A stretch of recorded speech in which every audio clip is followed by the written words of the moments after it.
Ayan, isang mapagpalang gabi po sa ating lahat, mga kapatid.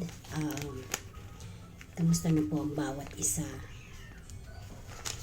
Tayo po ngayon ay nasa ika-32 na po ng ating prayer and devotion. Na ang ating pong tema ay ang aking kwento ng pagdidisipulo. Tayo po muna ay manalangin. Hallelujah, Father God. Lord, salamat Panginoon sa pagkakataong ito, Ama. Muli, Panginoon, na kami po ay hinayaan at binigyan mo ng pagkakataon, Panginoon, na makapag-aral muli, Panginoon, ng iyong mga salita, Ama.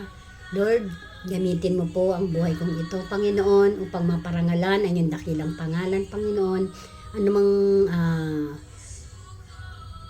hindi ka nalugod, Panginoon, sa nakita mong nagawa namin, O God. Lord, nasabi namin, Panginoon, na hindi mo kinaluguran, Ama. Linisin mo kami at patawarin sa oras na ito, maging marapat kami, Panginoon, sa iyong harapan, lalo na po ako, Ama. Linisin mo po ang aking puso at isip, Lord, upang maging marapat ako, Panginoon, na maghayag ng iyong mga salita, Panginoon. Ang oras na ito ay para sa iyo, Panginoon, upang parangalan, sambahin, at higit sa lahat, luwalhatiin. Ikaw lang ang maitaas sa gabing ito, Panginoong Hesus. Lord, gabayan mo po sa ganang akin. Ako po'y walang kayang gawin, Ama.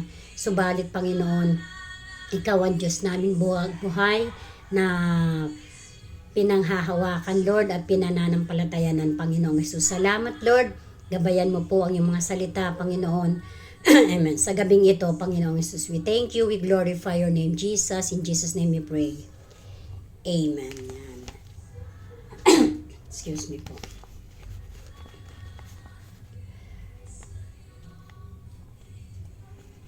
Ang ating pong key verse ay ang John 8:12. Sabi po rito, muling nagsalita si Jesus sa mga tao. Sinabi niya, akong ilaw ng sanlibutan. Ang sumusunod sa akin ay magkakaroon ng ilaw sa kanyang buhay at di na lalakad sa kadiliman. Marami pong salamat sa Lord sa kanyang mga salita. Tunay naman po na ang pagsunod natin sa Panginoon ay tungo sa buhay na sa liwanag na po siya yung ilaw ng ating buhay. Tungo po yan sa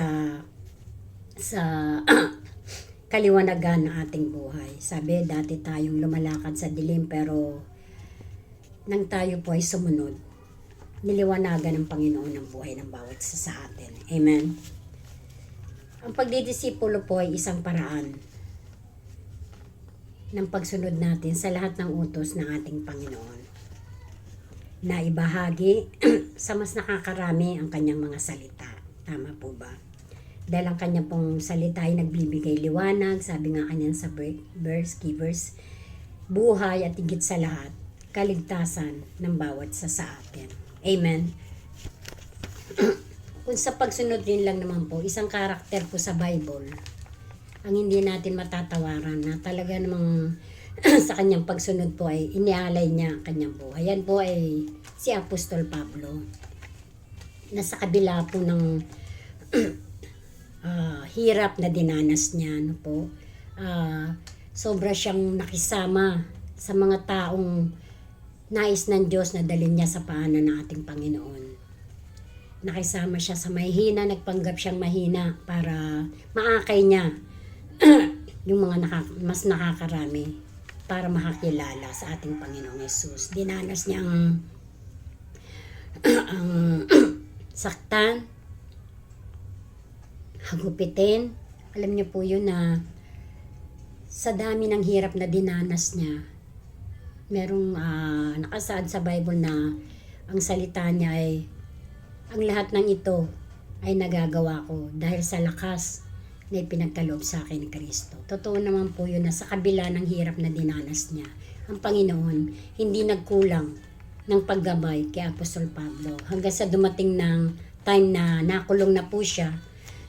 Yung delikasyon, yung nais ng puso niya na hindi ko nakulong na siya, ay matitigil na yung pagpapalaganap ang pagdidisipulo niya.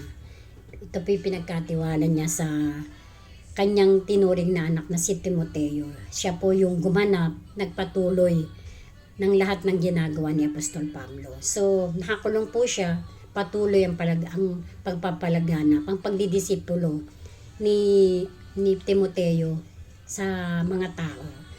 Nang siya po ay nakakulong, nakasama niya po diyan si Silas, ang Panginoon po ay hindi nagkulang. Sila po sa kabila ng hirap, sakit na dinanas nila, yung time na nasa kulungan sila, sa mga gawa po yan sa Book of Acts, talagang nagpuri sila, nanalangin sila sa Panginoong Jesus. At ang Panginoon Jesus po ay hindi naman nagkulang dahil sa lakas po ng kapangyarihang bumaba mula sa Diyos papunta kila Pablo sa loob ng kulungan. Nabuksan po lahat ng pintuan ng kulungan. So, natakot yung tagabantay dahil ang akala niya nagsitakas sila. Subalit, nagsalita si Apostol Pablo na nandito kami, huwag kang matakot. So, namangha yung tao na naranasan niya rin kung paano kumilos ang Panginoon. Kaya ito pong taong ito ay nagpasakop sa Panginoon sa pamamagitan ng pangunguna ni Apostol Pablo. At ang buong sambayan po nito ay nakakilala at naglingkod sa ating Panginoon. Alam niyo po, yun yung hinahanap ng Lord sa atin, na ialay natin yung buhay natin sa Kanya sa pamamagitan ng pagdidisipulo, maipamahagi ang salita ng Panginoon, ang salita niya na nagbibigay buhay sa bawat tao, sa bawat isa sa atin. Yan po ang ibig ng Lord sa bawat isa sa atin, na sa lahat ng kabutihan, inalay niya ang buhay niya para sa atin. Hindi niya yan pinanghinayangan.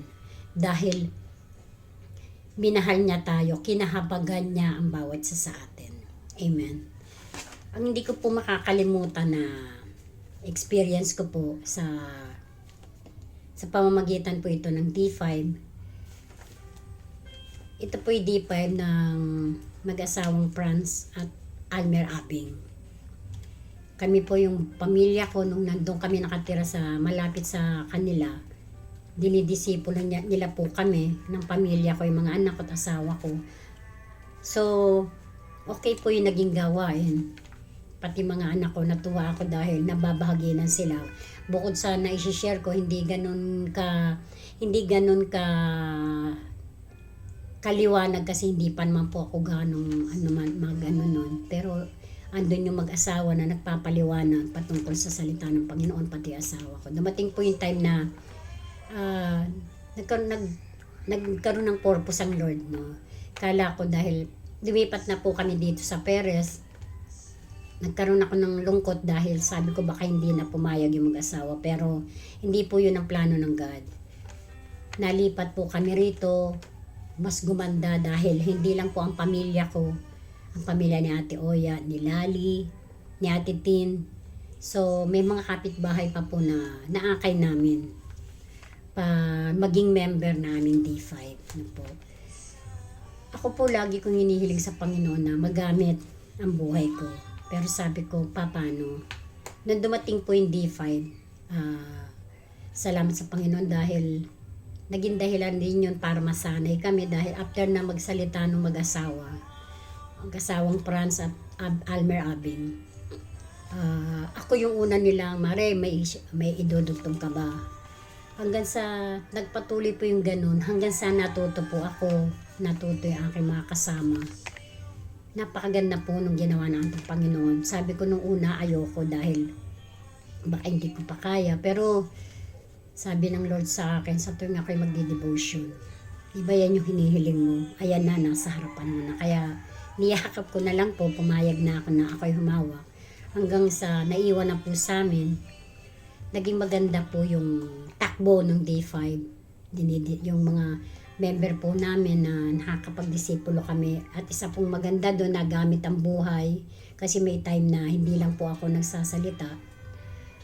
Minsan pinatatayo ko si Ate Tin, nung buhay pa po siya, si Ate Oya. So nagamit ang buhay ng bawat isa sa amin sa pamamagitan ng paghahayag, pagdisipulo sa ibang tao.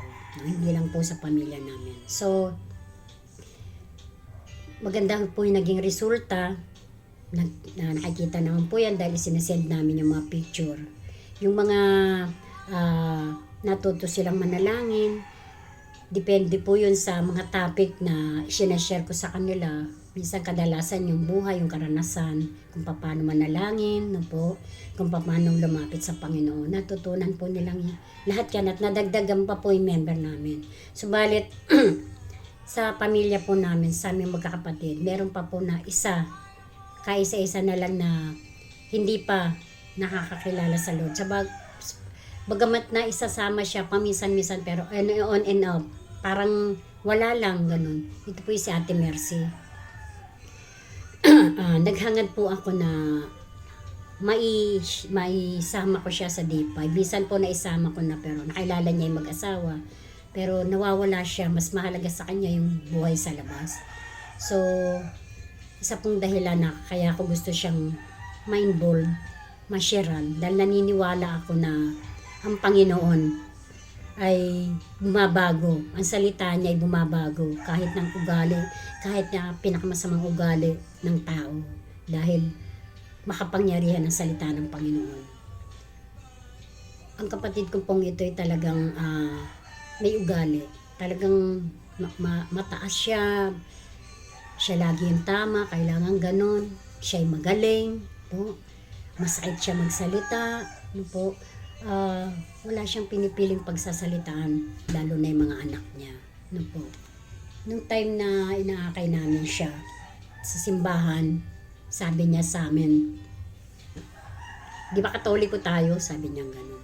Ano sinalihan niyo? Sabi niya gano'n. Ako hindi kumikibo. Sabi ko, yung Katoliko, hindi yun masama. Pero itong kinalalagyan natin ngayon, ito yung tama. Sabi niya ganyan. Katoliko ako, mamamatay ako ng Katoliko. Yun po yung kasalitang binitawan niya sa amin. Kaya galit na galit sa kanya si nanay. Alam niyo po bilang nanay, syempre sa kagustuhan niya lumaligtas hanggang sa nawala na po. So sa akin po naging burden yun. Parang inilagay ng Panginoon na yung ibang tao nga nasisharean ko. Yun po. Ito pa kapatid ko na nag-iisa na lang na hindi pa nakakakilala sa Lord. On and off siyang umaaten pero yung ugali niya hindi nababago. So siguro po talagang hindi naman ganun kadali. Dumating yung pagkakataon na dalawa po yan, yung isa yung mas batang kapitbahay, dalawa sila. Ang D5 po, marami tayong magiging karanasan na may maganda. Siyempre meron ding yung medyo panggulo. Na po, meron mga miyembro na talagang umating lang halos po, hilahin mo pa. Isa po doon si Mercy. So yung kapatid ko nga po. Marami siyang tanong, marami siyang question. Po. Nasasagot ko naman po yun, natatahimik siya. So dumating po yung time na kasi po kami po yung dito nagkahulihan ng illegal na tubig. Sa amin kami po yung nagpaigib kasi nakakaawa ang tao. Isa po si Mercy doon yung kapatid ko. So siya ito ay nag-handle. Minsan po akong pinagkwenta ni Ate Oya yung nung babayaran niya monthly po ang bayad nila. Ang sabi niya mali daw yung kwenta ko. Hindi ako kumibo. Pinakwenta ko sa kanya. Hindi siya kumibo. Kasi alam ko naman tama yung kwenta ko. Ngayon pati sa mga anak niya Toya, pinakwenta. Tama naman. Naiinis siya. Inalikuran niya ako. Doon po nag-umpisa hindi na yan umaten. So, pinadala ko yung listahan doon sa kanila. Pinakwenta ko sa mga anak para makita niya naman na hindi ako nagsisinungaling. So, sabi ng mga anak at asawa, nanay, tama yung kwenta ni Ate Lel. Ano ba sinasabi mo? Ba't galit na galit ka? Doon po siya lalong parang ang tingin niya, kasi dominante po siya Ang tingin niya kinampihan ako, samantalang siya raw yung nanay. Ikaw ang mali, sabi ng asawa. Ano mo, ba't nagagalit ka? Mula po noon, hindi na siya umaten. Lalong umantak po yung ugali, no? Ako po mismo, dumanas ng matindi sa kanya. Sabi niya, buong again daw ako, manloloko, yun daw ballping ko, lumalakad sa gabi. Alam niyo po, iniyak ko lang sa Panginoon. Pero Sabi ni Ate Tin nun, tsaka ni Ate Oya, walag mo na nga yan ng tuluyan. Pero nasasaktan ako, pero mas masasaktan ako kung tuluyan siya mawawala. Pero bilang ako, bilang tao, yung sakit, parang gusto ko na rin sumuko. Parang gusto ko na siyang tuluyang bitawan. Pero gusto ko na parang ayaw ko. Alam ko yung ayaw na yun yung laman ko. Pero yung gusto, alam ko yun yung espiritu ng Panginoon na nasa atin na naghahangad na maligtas ang lahat. So, nanalangin po ako sa Panginoon. Sabi ko, Lord, ano po ba yung dapat gawin? Sabi ko, alam kong hindi mo nais na mawala ito. Nasa kawan mo na mawala ito ng tuluyan. Niya ko po yung kung ako lang susuko na ako. Lord, sabi ko, alam niyo po sa panaginip, sabi ko, parang hindi naman nagbabago. So ako mismo po, humingi ko ng tawad sa Lord, nag-doubt ako dahil sa sakit na nararamdaman kong ginagawa niya sa akin. Pero alam niyo po, ang sagot sa akin ng Lord, wag mong bigyan ng hangganan ang kapangyarihan ko. Iyak po ako ng iyak. Parang sinasabi ng Lord na ako nawawala ng pag-asa samantalang andyan ang Panginoon. Alam kong Panginoon ang makapangyarihan sa lahat. Parang sabi sa akin ng Lord, ikaw ba? Parang yung ganun pa, ikaw ba bago ka narating mo yung ganyan sitwasyon? Ano ba ako? Totoo naman po yun, di ba? Ang bawat isa sa atin na hindi ganun kadali. Mahabang panahon ako po aminin ko mahabang panahon bago ko na ngayon masasabi kong talagang may relasyon na ako sa Lord. Pero yung mga nagdaang panahon talagang nagbaliwala ako, pinagsisihan ko po yun. Kaya sabi ko, Lord, sorry. Sabi niya, pagtiyagaan mo. Yung pong salita ng Lord na pagtiyagaan mo, doon ko na inumpisahan na kasi hindi na niya ako kinubo, hindi niya na kami kinubo, nakalimutan niya na raw yung daan papunta dito sa aming bahay, pati daw kila atin. So, ginawa ko po, sinunod ko yung alam kong gusto ng God na tinakwil ko yung sarili ko. Ako po yung humingi ng tawad. 3 beses po yun, 3 times na lumapit ako sa kanya para makipagbati na bagamat alam kong wala akong mali na nagawa. Ako yung humingi ng tawad. Sabi ko, bati na tayo. Kung ano nagawa ko, patawarin mo ko. Pero, inisnab niya po ako. Talagang ginusuan niya pa ako. 3 times ko pong ginawa yun. Pero, sabi ko, bahala ka na Panginoon. Ang mahalaga, sumunod ako.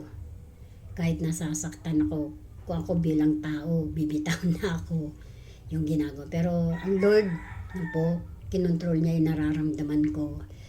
Bagamat hindi ko na rin siya kinubo dahil wala po, hindi na siya nagpapakita sa akin. Nandun lang siya sa bahay niya. So, hindi po namin alam na ang Lord kumikilos. Pero alam ko nakikilos at kikilos ang Lord. Dumating po yung pagkakataon na yung ugali niya sinukuan ng mga anak at asawa niya. Yung sakit niyang magsalita po. Kasi nung time na yun, walang trabaho yung mga anak. Pati asawa. So may 2 nagtatrabaho. Alam niyo po, iniwan siya nung mag-aama niya. Yung 2 niyang anak. Yung single mom na may anak. Tapos yung dalaga. Sumama dun sa ama. Umalis yung ama. Nagpunta rin sa panganay niyang anak. So in other words, iniwan siya. May 2 naiwan sa kanya. Pero against din sa kanya na awa lang di siya maiwanan. Kasi alam nilang high blood, may mga sakit na hindi po namin alam na yung palang sitwasyon na yun ang gagamitin ng Lord. No? Kaya sabi ko, hindi ko to makakalimutan, tong pangyayaring to. Nagulat po ako one day.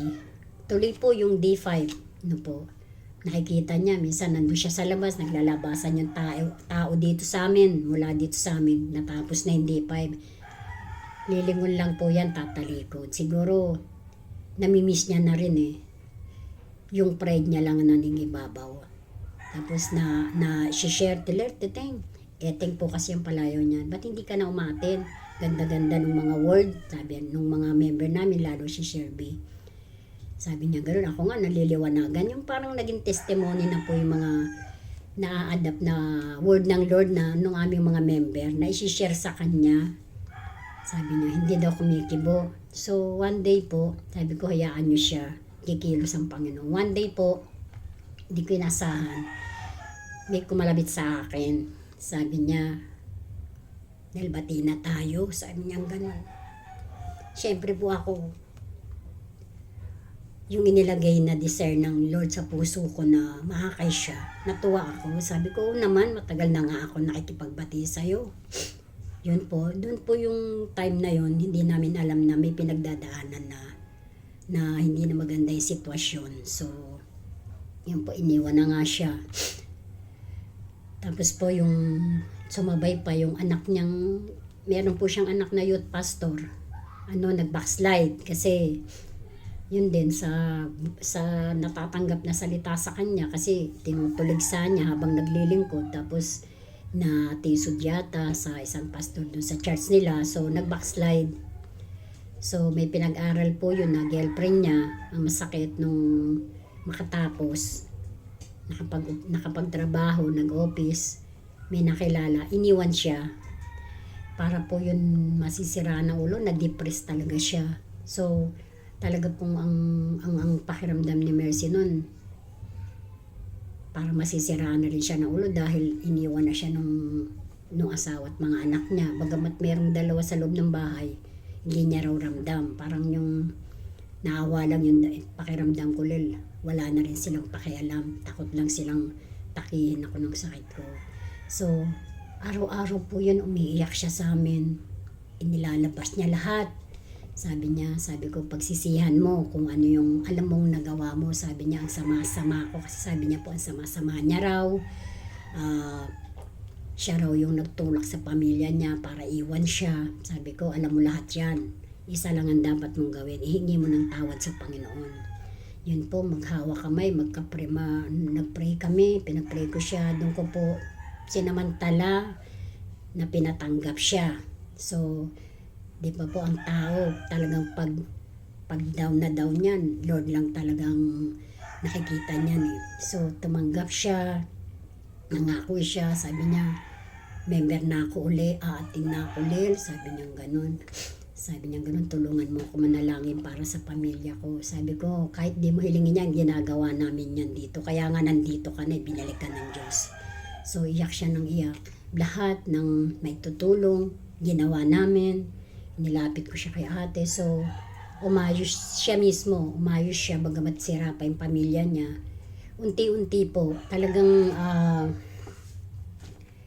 ibinalik siya ng Panginoon dahil po yan sa prayer na dala namin siya, na gusto ko makakilala siya, gusto ng Panginoon.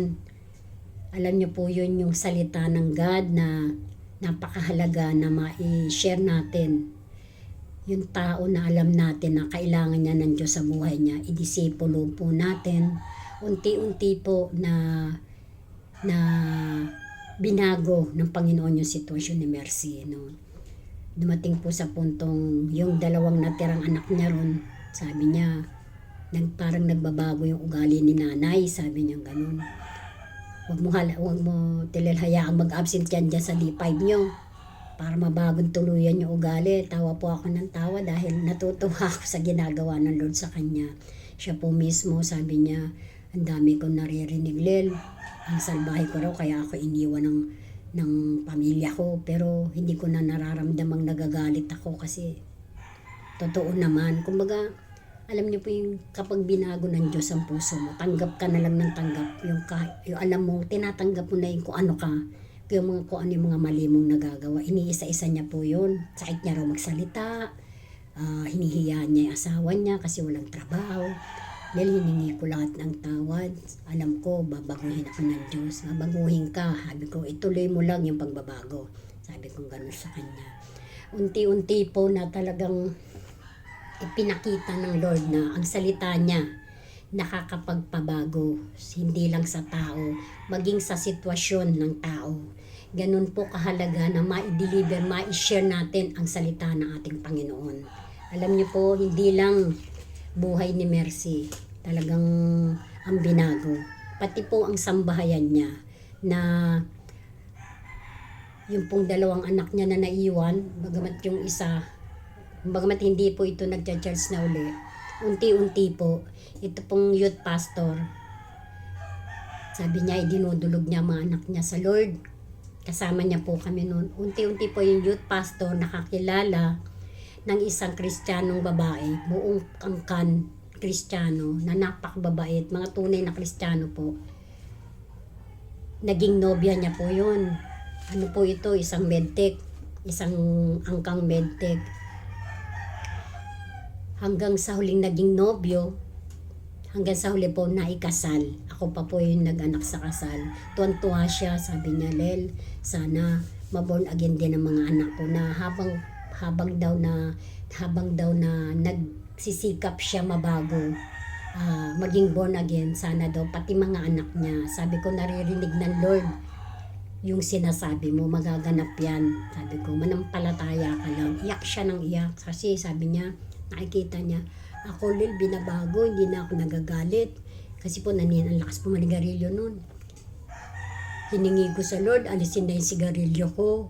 Ngayon, hindi ko na gano'ng hinahanap. Sabi niya gano'n. Sabi ko, nakita mo na yung pagbababad mo dito sa gawain. Kasi po ang ginawa ko, hindi lang komo Sabado may gawain.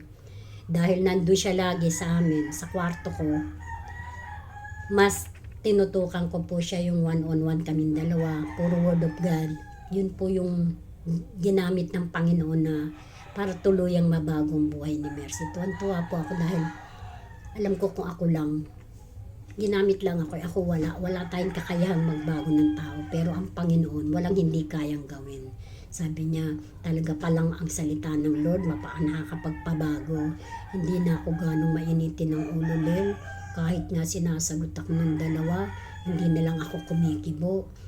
Samantalang noon po, lilipad po ang mga mukha noon pag medyo sumalag sa kanya. Lel, sabi niya gano'n, binabago na ako ng Lord, sabi niya gano'n. Magpabago ka sa Panginoon. Kapag nararamdaman mo yung mga ugali mong hindi tama, lumuhod ka. Idalangin mo, ibigay mo yung sarili mo sa Panginoon, isuko mo lahat yan. Sabi niya, gagawin ko yun, ginagawa ko na nga, nagdi-devotion na nga ako. Diba sabi mo sa umaga maganda, wala pang maingay. O sabi ko, tuloy mo yun. Alam niyo po yung kapag tayo sumunod, po, bilang tao, no, lahat inayo sa buhay ni Mercy, hindi lang yung ugali niya, yung takbo ng pananaw niya, yung kung ano siya, binago ng Panginoon. Sabi niya, paano kung hindi mo, sabi niya, paano kung hindi ako na-involve dito? Paano kung hindi ako nakasama sa D5? Sabi niya gano'n. Paano kung tinalikuran mo na ako? Alam ko gigil ka na rin sa akin, sabi niya. Sabi ko, hindi naman. Sabi niya, Ler, kasi totoo po yung kung ako mismo bumitaw, pero hindi kalooban ng Lord yun eh. Kalooban ng Lord na maligtas siya, na may gagamitin. Sabi ko, hindi kalooban ng Lord na talikuran ka namin. Ang gusto ng Lord, maligtas ka. Iyak siya ng iyak. Alam niyo po, ultimo yung single mom niya na anak, na may isang anak, yung lumayas. Pasaway po yun, sobrang pasaway, ginagawa. Sakit ng ulo niya rin yun. Parang ganun din po naman siya eh. Sabi nga, kung anong bunga, shampoo na. Kung anong puno, shampoo nga, nagmana sa kanya. Lumalaban. Pero unti-unti, ito po'y nakakilala rin ng isang Kristiyano. Ano po? Hindi nagtagal, naging nobyo, ikinasal. Sabi niya, tapos umuwi na. Yung anak niyang umalis, yung dalaga.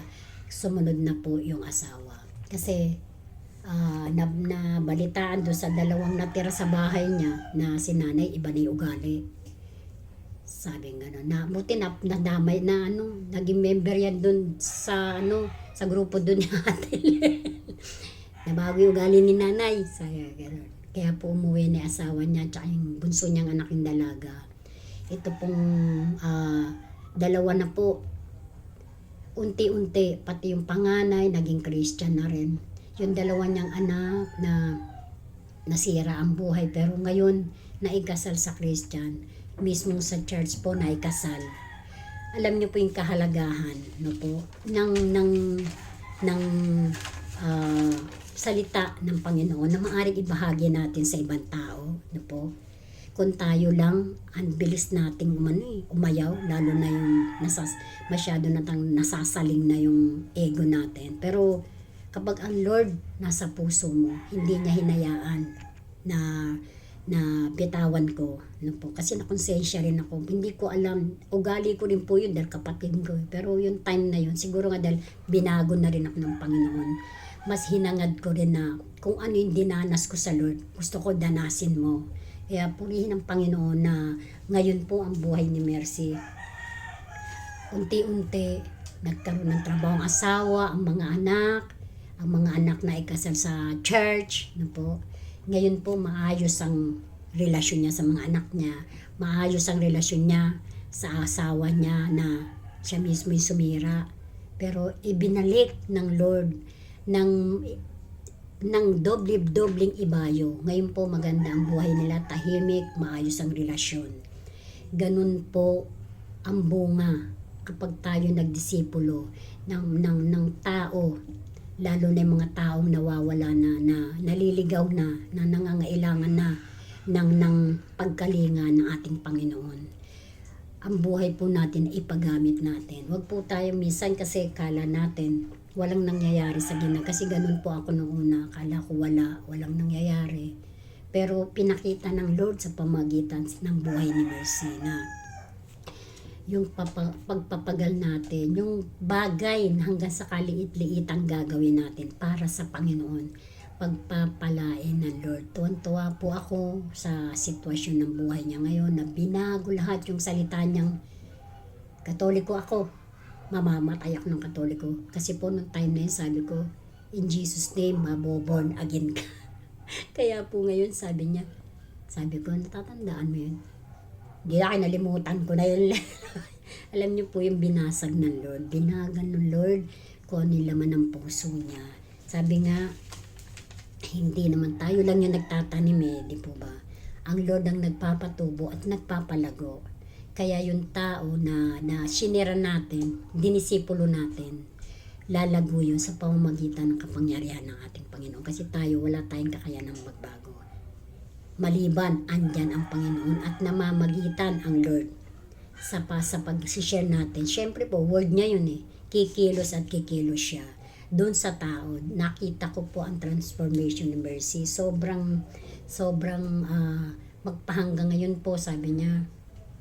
Kasi po, tinututukan ko pa rin dahil pag yung lalo't paglinggo na simba ka, oo, hindi ko na kayang mawala sa church. Alam niyo po, yung tuwan-tuwa yung puso ko na kung lilungunin ko, yung pananaw ko noon na baka hindi na, baka ganun, binago na Lord. Pati po ako, nakita ko kung paano kumelo sa Lord sa buhay ni Mercy. Amen. Sabi nga po, kapag ang isang makasalanan ay na may ginamit na tao at na tumalikod sa pagkakasala, di po ba?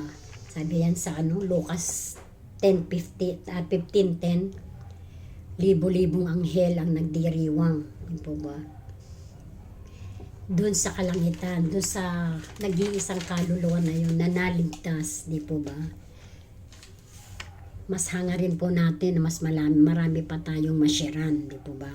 Ang Lord, hindi niya tayo bibiguin kapag tayo'y nagnanais na sumunod, na ipagamit sa Panginoon ang buhay natin. Kung paano tayong may ginamit na tao na nakakilala at naligtas tayo, gamitin din po natin yung buhay natin, lingapin natin yung tao na naghihirap sa atin, na ginamit ng Panginoon para makilala natin ang Diyos nating buhay at magkaroon tayo ng relasyon sa Kanya. Di po ba? Paggamit po natin yung buhay natin. Maliwanaw po na ang pagdidisipulo isang pagtuturo. Pagdidisipulo sa salita, sa pamamagitan ng salita ng ating Panginoon, yung pagsasanay po patungo sa buhay na matuwid. Amen. At ang kaligtasan na nagmumula sa ating Panginoon ay makakamtam natin. Amen. Kung iniisip po natin walang nangyayari, sabi ko nga kanina, dahil nawalan nga ako ng pag-asa. Pero ang Lord, kumikilos at kumikilos po. Sa D5 po namin na yon, bagamat maraming magandang ginawa ang Panginoon. May mga hindi, pero kumbaga hindi ko na yun nakita. Kasi sa dami ng ginawang kabutihan ng Panginoon, alam niyo po bandang huli, si Mercy, hindi lang naayos. Nagdesisyon siya, silang dalawa ni Shelby, nagpa-bautismo po. So, may tatak na siya, kaya sabi ko sa kanya, may tatak ka na, magpatuloy ka. Sabi niya, hindi ko na kaya, Lord, na mawala sa piling ng Lord. Sabi niya, hindi lang yung sarili ko, hindi lang ako, nakita kong binago niya, pati ang mga anak ko. Alam niyo po, nagbalik yung relasyon. Ganun po kabuti ang Panginoon. Kaya wag po tayong malungkot kung halimbawa nakakakita tayo, halimbawa meron tayong day 5 na merong pasaway, hindi po mawawala yan. Pero may gagawin at may gagawin ang Panginoon. Hindi yan masisiro. Meron, isipin niyo po, dalawa ang nagtalaga, dalawa ang nagpabautismo, bunga ng D5 Perez po. Kaya sa punto pong yun, kailangan na hangarin po natin na makapagdisipulo, lalo po ngayon ang goal ng ating church, I'm in 2024. Ako po ang hiling ko sa Lord, mabalik kasi po natigil yun dahil yung mga natirang member, nakiktrabaho na po yung mga nanay na hanggang ngayon nagtatrabaho mula po nung nag-pandemic, nawala ng trabaho yung mga asawa. Magpahanggang ngayon po, nagtatrabaho sila, nagpaalam sila talaga. Kaya, kumbaga, ang nadidisipulo ko po ngayon si Mercy, si Shelby. Sila pong dalawa na talaga naman nagtalaga. Na alam kong kailangan pa rin naman dahil hindi naman ganun kadali na habang hinuhubog tayo ng Panginoon, kailangan may follow up. Na ipina-follow up natin, hindi natin yan basta pwedeng bitawan. Malinaw po ang salita ng Lord. Amen. Sabi po, maaaring hindi madali sa tingin natin yan, pero bahala ang Lord po. Amen. I-share po natin ang salita niya. Napakahalaga po na maging goal ng buhay natin. Yung makapag-win tayo ng kaluluwa. Di po ba?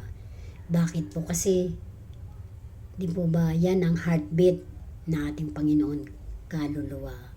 Kasi wala siyang gustong mapahamak. Lahat tayo gusto niya maligtas. Di po ba? Huwag tayong makontento na tayo ligtas, na tayo lang. Kahit po yung mga mahal natin sa buhay na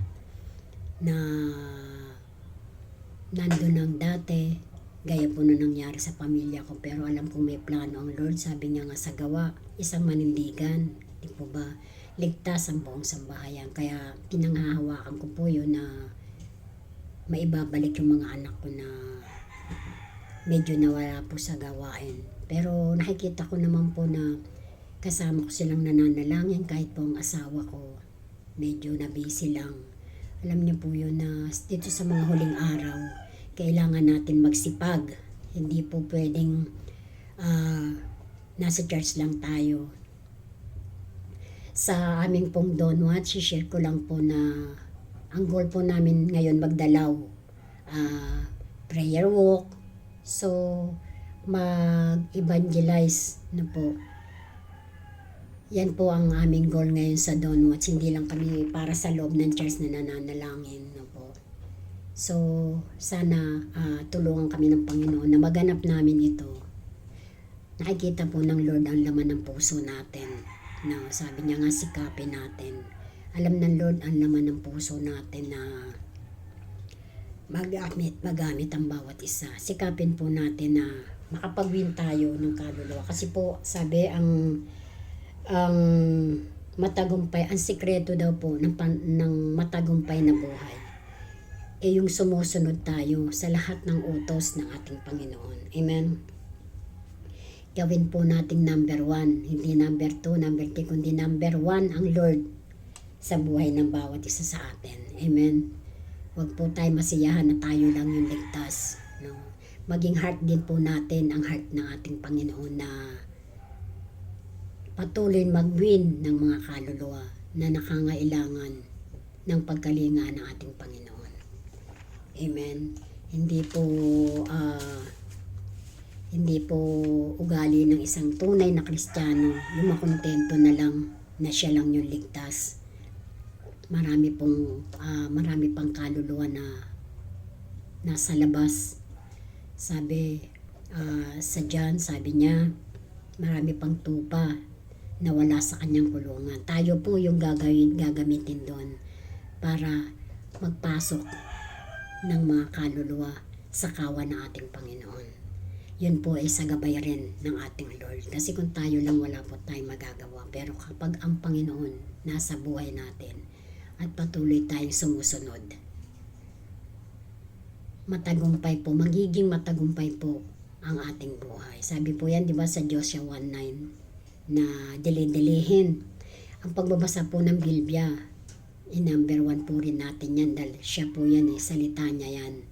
Yan po yung minsan kaya kasi natatakot tayo dahil wala tayong alam Pero po, kapag yan dinili-dili natin, yan yung magbibigay sa atin ng talino. Yan yung magbibigay sa atin ng lakas ng loob Kasi syempre, paano kang susugad ang isang sundalo kung walang bala, di po ba? Kailangan may paghahanda rin po tayo, may gagawin tayong preparasyon, no po. Basahin natin, patuloy tayong umatin sa mga gawain natin sa pag Friday po, yung prayer meeting, may Bible study po. Kahit po sa kababaihan, sa kalalakihan, may mga pagtuturo po dyan ng salita ng Panginoon na makakapag-develop lalo sa kaalaman natin. Saka magbibigay sa atin ng wisdom. Kasi po, yung takot, nagmumula yan dahil wala tayong alam. Pero kapag po tayo, patuloy na nagsiliksik, basahin ang salita niya, yan po yung magbibigay sa atin ng talino at lakas ng loob na magkaroon tayo ng kakayahan, makawin, makapag-share, makapag-disipulo po ng tao. Yun lamang po at magandang gabi po sa ating lahat. Tayo po'y manalangin. Hallelujah, Jesus. Lord, maraming pong salamat, Lord, at naihayag ang iyong mga salita, Panginoon. Tunay, Lord, na salamat sa kaligtasang ipinagkaloob mo sa amin, Panginoon. Wala kaming pagsisisihan, Lord, dahil pinili naming sumunod sa iyo, Panginoong Yesus. Dahil ikaw ang aming kaligtasan, Ama. Lord, wala kang gustong mapahamak sino man sa amin, Panginoong Yesus. Salamat sa iyong mga salita. Salamat sa iyong buhay, Ama. Purihin ka, Panginoong Yesus. Tunay na sabi mo, sumunod lang kami magtanim, Lord. Ikaw yung nagpapatubo at nagpapalago. Tunay na ginaganap mo yan, Panginoon, sa bawat pagsunod namin, Lord. Sa bawat pagwiwin namin, Lord, ng mga kaluluwa, Panginoon, na nais mo, Panginoon, ay binibigay mo sa amin para maipakilala ka namin, Panginoong Yesus. Maraming salamat po, Lord. Gabayan mo ang bawat isa, maging ang gawain ito, Panginoon. Ang gawain ito, Lord, na patuloy mong ginagabayan, O God, maging ang buhay ng bawat isa sa amin, Lord, para sa aming bansa, Ama. Patuloy kang kumilos, O God, Lord. Hallelujah. Sabi mo, mapalad ang bansa na si Yahweh ang Diyos. Ang Pilipinas, Panginoon, ikaw ang buhay namin, Diyos, Panginoon. Ikaw ang pinangahawakan namin, Panginoon. Maging ang aming bawat iglesia. Ganon na rin po, Panginoon, ang aming bawat pamilya, O God. Salamat, Panginoon. Ikaw ang mapapurihan, madakila, Panginoon, maitaas at sambahin, Lord, sa oras na ito, Panginoong Jesus. Patuloy mong gamitin ang buhay ng bawat isa sa amin, Lord, sa mas nakararami pang kaluluwa, Lord, na nangangailangan ng iyong pagkalinga, Ama. Salamat, Lord, sa hilaatang papurit, pagsamba, pagdakila. Ito po ang aming samot dalangin sa tanging pangalan at makapangyarihang pangalan ng aming Panginoong Yesus. Amen. Magandang gabi po sa ating lahat.